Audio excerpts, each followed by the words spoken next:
사랑하는 성도 여러분, 주 안에서 맞이한 새로운 날입니다. 오늘도 우리의 영혼과 삶을 새롭게 빚어주시는 토기장이 되신 하나님의 선하신 손길을 따라 하나님의 선한 역사에 거룩하고 온전하게 쓰임받는 저희 모두의 삶이 되기를 소망합니다. 오늘은 잠언 18장 23절에서부터 24절 말씀으로 새벽 기도회를 시작합니다.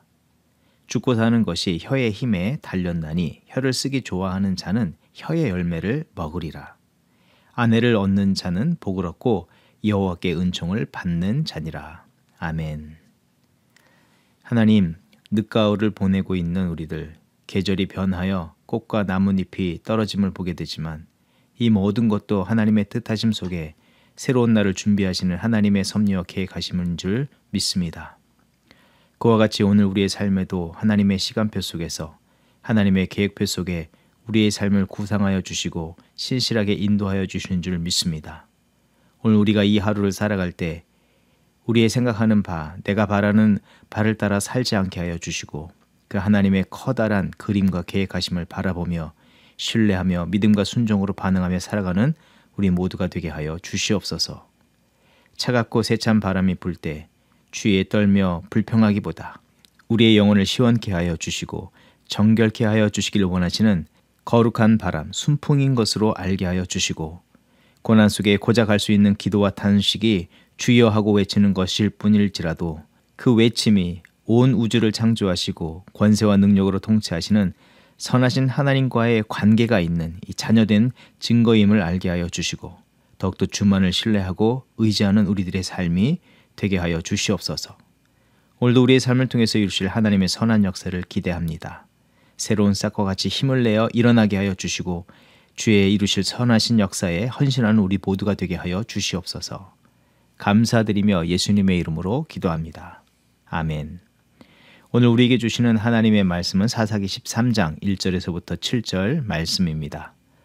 이스라엘 자손이 다시 여호와의 목전에 악을 행하였으므로 여호와께서 그들을 40년 동안 블레셋 사람의 손에 넘겨주시니라. 소라 땅의 단지파의 가족 중에 마노아라 이름하는 자가 있더라. 그의 아내가 임신하지 못하므로 출산하지 못하더니 여호와의 사자가 그 여인에게 나타나서 그에게 이르시되 보라, 네가 본래 임신하지 못하므로 출산하지 못하였으나 이제 임신하여 아들을 낳으리니 그러므로 너는 삼가 포도주와 독주를 마시지 말며 어떤 부정한 것도 먹지 말지니라. 보라, 내가 임신하여 아들을 낳으리니 그의 머리 위에 삭도를 대지 말라. 이 아이는 태에서 나옴으로부터 하나님께 바쳐진 나실인이 됨이라. 그가 블레셋 사람의 손에서 이스라엘을 구원하기 시작하리라 하시니 이에 그 여인이 가서 그의 남편에게 말하여 이르되 하나님의 사람이 내게 오셨는데 그의 모습이 하나님의 사자의 용모 같아서 심히 두려움으로 어디서부터 왔는지를 내가 묻지 못하였고 그도 자기 이름을 내게 이르지 아니하였으며 그가 내게 이르기를 보라, 내가 임신하여 아들을 낳으리니 이제 포도주와 독주를 마시지 말며 어떤 부정한 것도 먹지 말라. 이 아이는 태에서부터 그가 죽는 날까지 하나님께 바쳐진 나실인이 됨이라 하더이다 하니라. 아멘. 오늘 본문의 말씀은 사사 삼손에 관한 말씀입니다. 이제 이스라엘의 12번째 사사이며 마지막 사사인 삼손의 삶을 묵상하게 되는데 여호수아 이후 지금까지 하나님께서 세우신 사사들의 모습의 면면을 보았는데 영적인 그래프로 이 사사들의 모습을 그려본다면 처음에는 훌륭하게 시작했지만 점차 하강 곡선을 그리면서 퇴락하는 모습을 보여주었습니다. 이는 사사들뿐 아니라 이스라엘의 영적 상태를 보여준다 할 수 있습니다. 오직 여호와 하나님만 섬기겠다는 여호와의 신앙을 저버리고 점차 자신들의 삶의 주인이자 왕이 되고 자기들의 소위 원하고 바라는 바대로 이 땅에서 풍요를 누리며 살기를 바랬으나 그들이 마주해야 했던 현실은 그 원하는 바와는 다른 이 땅에 속한 자들과 이 땅의 것들에 다시 종이 되어 사는 삶뿐이었습니다. 더 나아가 사사 입다의 삶에서 보았듯이 거룩한 하나님의 나라를 이루는 것이 아니라 거룩한 나라와 백성으로 부름받은 형제들끼리 서로 다투고 죽이며 분열하여 하나님 나라를 무너뜨리는 어리석고도 불행한 삶을 살아야 했던 것이 당시의 모습이었습니다. 그런 가운데 사사 삼손이 태어나게 되었는데 그때의 상황을 본문 1절에서 설명해 주기를 1절에 이스라엘 자손이 다시 여호와의 목전에 악을 행하여 하나님께서 그들의 완악함 때문에 블레셋 손에 40년간 넘겨주셨다고 서술해주고 있습니다. 특히 사사 삼손이 세워지는 그때에 이스라엘 백성의 영적인 상태는 매우 심각했음을 알려줍니다. 그동안 사사기에서 반복적으로 보여주었던 영적인 어떤 흐름, 이 구도는 이스라엘이 죄를 범하고 하나님께서 이방 민족을 징계와 회개의 도구로 들어 사용하시면 고난 속에서 이스라엘 백성은 여호와 하나님께 회개하며 간구함으로 도우심을 힘입어 그 문제에서 벗어나는 모습을 보여주었다면, 지금 삼손의 시대에 이르러서는 징계는 있으나 죄를 뉘우치고 하나님을 간절히 찾는 모습은 찾아볼 수 없다는 것입니다. 죄를 범하고 징계를 당하나 회개도 없고 하나님의 은혜와 자비를 구하지 않는다는 것은 완전하게 넘어진 상태, 영적으로 완전히 밑바닥을 치는 상황에 놓였다 할 수 있는 것입니다. 그들의 영적인 상태와 수준을 단적으로 보여주는 것은 바로 삼손의 부모, 곧 마노아와 그 아내를 통해서도 볼 수 있습니다. 성경에서 여인이 잉태하지 못하고 출산하지 못한다는 것은 가장 수치와 부끄러움이자 큰 아픔이며 애통함입니다. 아브라함의 아내 사라가 그러했고, 야곱의 아내 라헬이 그러했고, 사무엘 선지자의 어머니 한나가 그러했습니다. 세례 요한의 어머니 엘리세벳이 그러했습니다. 그들을 잉태하지 못하고 출산하지 못하는 것에 큰 마음의 아픔을 안고 있었고, 그러므로 인해서 하나님의 전적인 은혜와 자비를 간절히 구했습니다. 하지만 마노아와 그 아내는 이 문제에 대해서 어떤 애통함이나 간절함, 그리고 하나님의 임재의 역사를 간절히 구하는 모습을 찾아볼 수 없었습니다. 이런 모습을 종합해서 볼 때 당시 이스라엘의 영적인 상태는 생활면에서나 영적인 면 모두에서 무감각하고 무책임의 삶을 살고 있었다 할 수 있습니다. 한 가지 더 살펴본다면 삼손의 아버지의 이름은 마노아입니다. 그 이름의 뜻은 안식입니다. 그런데 그것은 하나님 안에서 누리는 안식을 말하는 것이 아닙니다. 사사기 15장 11절에 보면 유다 백성들이 당시의 시대 상황을 설명하기를 이르되 너는 블레셋 사람이 우리를 다스리는 줄을 알지 못하느냐라고 말했는데, 당시 이스라엘은 블레셋의 공격을 당하는 이 긴장 상태에 놓인 것이 아니라 이미 블레셋의 지배 아래 살아가고 있었다는 것입니다.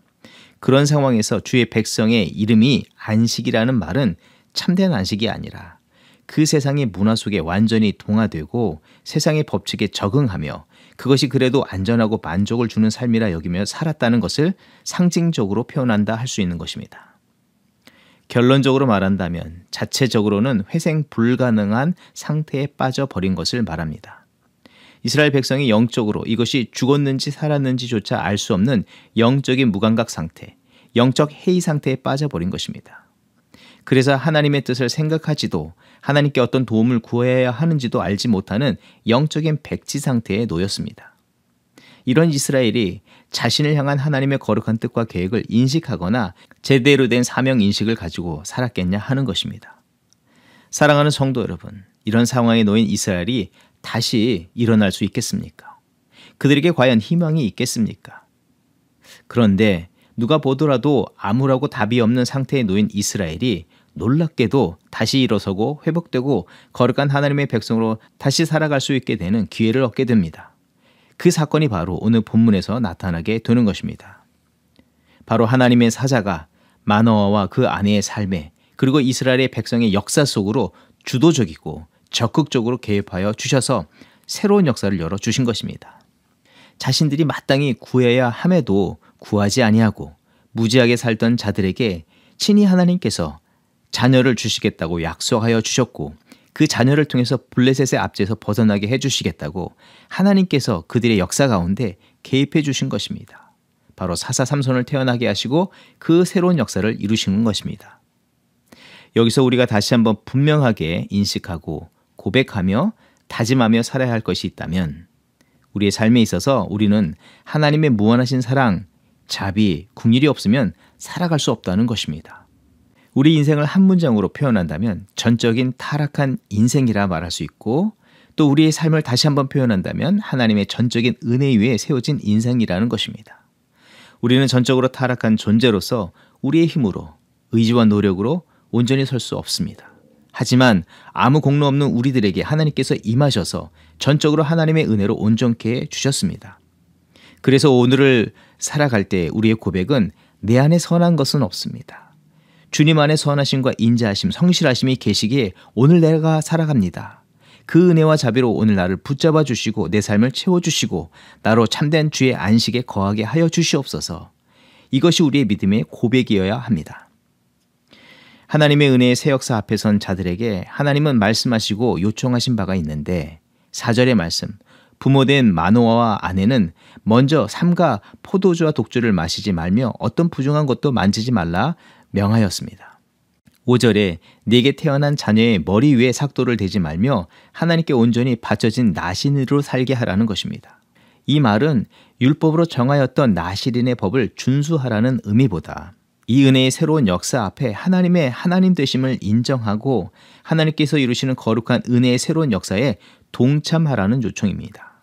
이것은 놀라운 축복의 말씀입니다. 마치 혼돈과 공허와 무질서의 세상을 하나님께서 말씀으로 친히 창조하시고 그 자리에 진흙과 같은 존재들을 들어서 하나님의 형상대로 만드시고 그 사람을 만드시고 그 하나님의 창조하신 에덴을 다스리게 하시는 역사와 같이 죄와 혼동 속에 빠져 살던 자들에게 하나님께서 새롭게 하시는 은혜를 베푸시고 그 역사의 장에 아무런 조건 없이 초대하여 주시고 그 일에 동역자로 그들을 세워주신다는 것입니다. 이 말씀을 따라서 오늘 우리의 삶의 자리에서 우리는 어떤 삶을 이루어야 하겠습니까? 전적으로 타락한 우리가 누구를 원망하고 또 주어진 상황만을 탓하면서 살아가는 것이 무슨 유익이 있겠습니까? 또 타락한 세상에서 만족거리를 찾으려 하는데 무엇이 우리에게 참된 만족과 안식을 줄 수 있겠습니까? 이미 실패하였던 이스라엘을 반면교사로 삼아서 마음과 생각을 허탄한 데 두거나 빼앗기지 말고 하나님께 소망을 두며 오늘도 선한 역사를 이루시는 그 하나님의 신실함을 바라보면서 그 하나님만을 매 순간 더욱 인정하며 구하며 감사와 겸손으로 삶을 살아가야 하는 것입니다. 7절의 말씀, 죽는 날까지 삼손은 하나님께 바쳐진 나실의 눈으로 살게 하신다고 하였는데 이는 삼손만 해당하는 것이 아닙니다. 그 부모인 마노아와 아내가 먼저 영적으로 깨어서 그 역사에 계속 동참한 자로서 하나님과 동행하는 삶을 이루라는 요청을 하신 것이라 할 수 있습니다. 우리는 우리의 삶의 모든 자리에서 우리의 본분인 우리 자신을 먼저 하나님의 성품과 형상을 닮은 자로서 정결하게 하고 거룩하게 하며 그렇게 살아가면서 주에 맡겨진 삶의 자리에서 그것이 크거나 작거나 하나님께서 이루시기를 원하시는 역사를 위해서 충성을 다해야 하는 것입니다.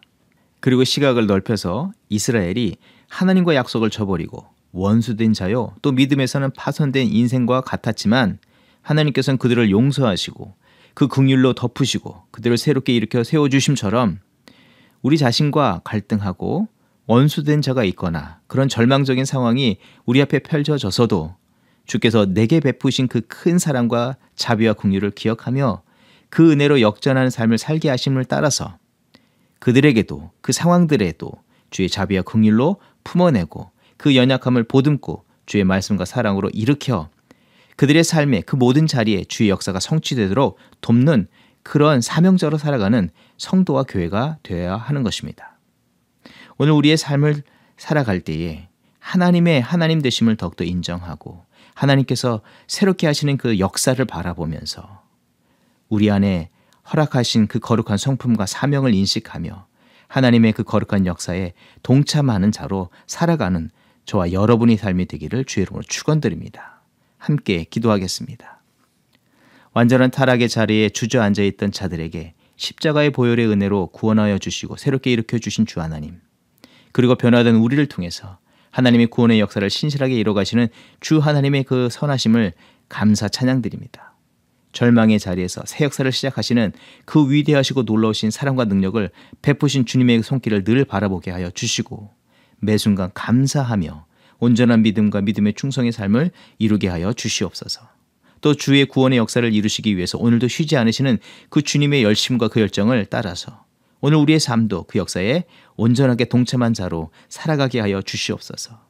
연약한 자, 넘어진 자, 깨어진 자, 부서진 자, 다시 일어설 수 없을 것 같은 그런 자들에게 주의 사랑을 베풀고 그들을 보듬고 섬기고 일으켜 나가는 저희들이 되게 하여 주시옵소서.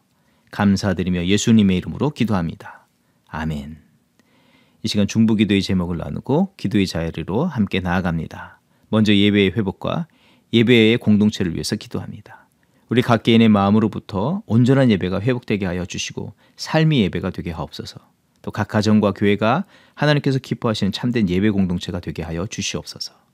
오직 왕 되신 하나님을 경외하고 하나님을 주로 인정하며 매 순간 살아가는 그런 성도와 교회 되게 하여 주시옵소서. 예배 가운데 하늘로부터 거룩한 성령의 불이 우리의 심령 가운데 임하며 또 그 하나님의 임재와 허락하신 말씀만을 매일의 양식과 힘과 능력으로 삼아 거룩한 삶을 이뤄가게 하여 주시옵소서. 또 우리의 삶이 이 영적으로 혼탁한 세대에 구원의 등대와 같이 거룩한 목적을 위해서 쓰임받는 우리들의 삶이 되게 하여 주시옵소서. 대면 예배와 온라인으로 예배하는 가운데 동일한 성령의 임재와 역사가 나타나게 하여 주시옵소서. 주일 예배, 새벽 기도회, 수요 오전 예배, 중고등부 주일학교 각 예배에 동일한 은혜가 임하게 하여 주시옵소서. 모든 예배하는 자들 위해 그들의 마음과 육신, 삶의 모든 자리에 하나님의 치유의 은혜의 역사가 나타나게 하시고 강건케 하시는 은혜의 역사가 나타나게 하여 주시옵소서. 계속해서 기도할 때 포스트 코로나 시대에 변화한 세상에서 교회사에게 세판차게 임하는 당회와 목회팀이 이 본질과 비본질을 잘 구분하고 필요한 변화를 위해서 하나님의 뜻과 인도하심을 민감하게 분별하며 그 허락하신 그 지혜를 따라서 맡겨진 사명을 잘 감당하기 위해서 기도합니다. 또 온 교회와 모든 세대가 열린 마음으로 변화를 위해서 믿음과 결단, 상호 배려의 사랑으로 하나님의 비전을 향해서 전진해 나가게 하여 주시옵소서. 희년의 세대로 일어서게 하여 주시옵소서. 합심으로 기도하겠습니다.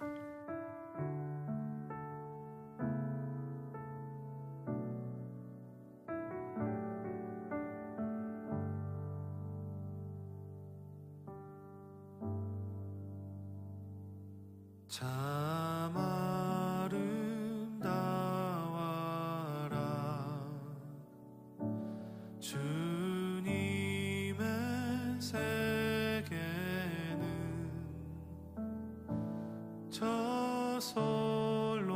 솔로몬의 옷보다 더 고운 백합화 주 찬송하는 듯 저 맑은 새소리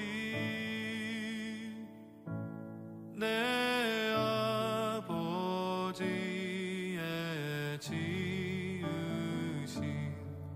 그 솜씨 깊도다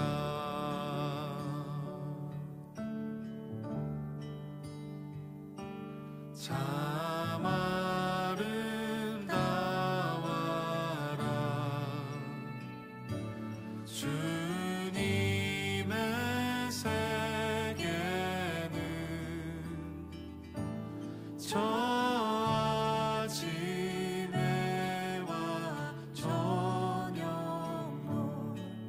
밤하늘 빛난 별 망망한 바다와 늘 푸른 봉우리 다 주 하나님 영광을 잘 드러내도다 참 아름다워라 참 아름다워라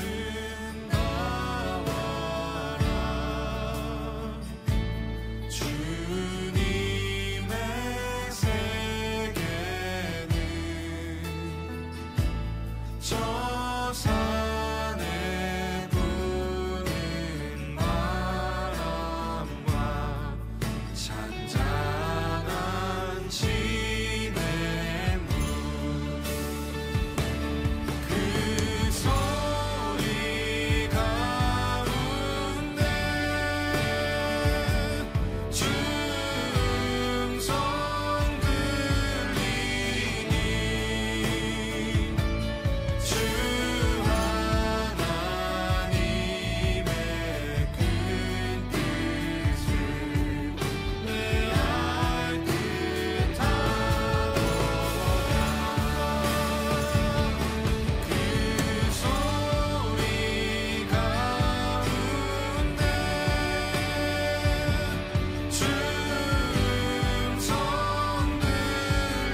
내가 아나니